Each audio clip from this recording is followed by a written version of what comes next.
Hello everyone. In this video, I am going to cover example on socket address for simple mail transfer protocol application. This SMTP is used for sending emails. Now the given example is a SMTP server residing on a host with IP address 216.11.12.28 sends a message to a SMTP client residing on a host with IP address 129.5.23.6. What is the pair of sockets used in this communication? Now, from this example, it is clear that the source IP address is 216.11.12.28. The destination IP address is 129.5.23.6, and the application run at the application layer is SMTP. Now, to solve this example, you need to understand what is socket address. Socket address is IP address colon port number. Now, solution for this example is very simple.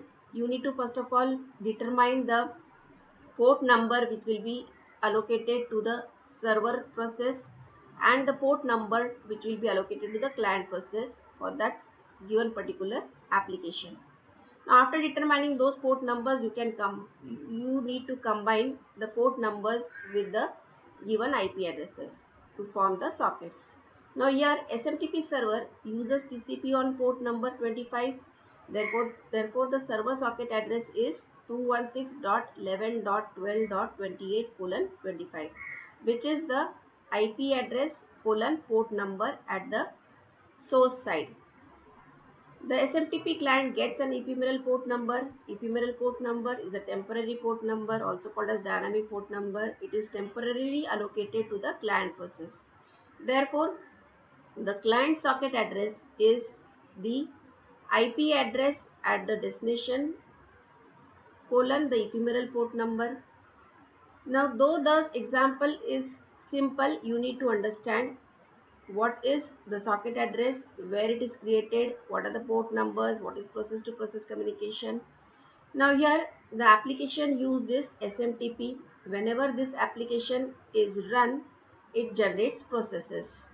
These processes are identified by port numbers on the transport layer. Now this particular application SMTP uses transmission control protocol on the transport layer, and this transmission control protocol provides the source port numbers and destination port numbers to the communicating processes. Now the socket address is created at the application layer, and it requires the IP address from the internet layer and the port address or port number from the transport layer. SMTP communication takes place here between the server process and the client process at the transport layer. This process to process communication is at transport layer.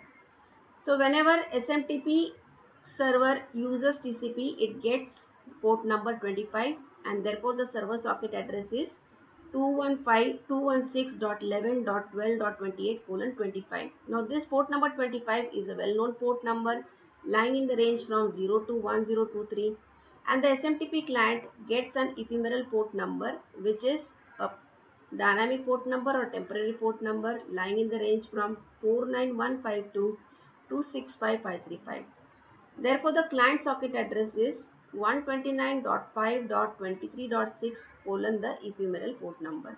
Thus, we have determined the pair of socket addresses, socket address at the server side and socket address at the client side. Thank you.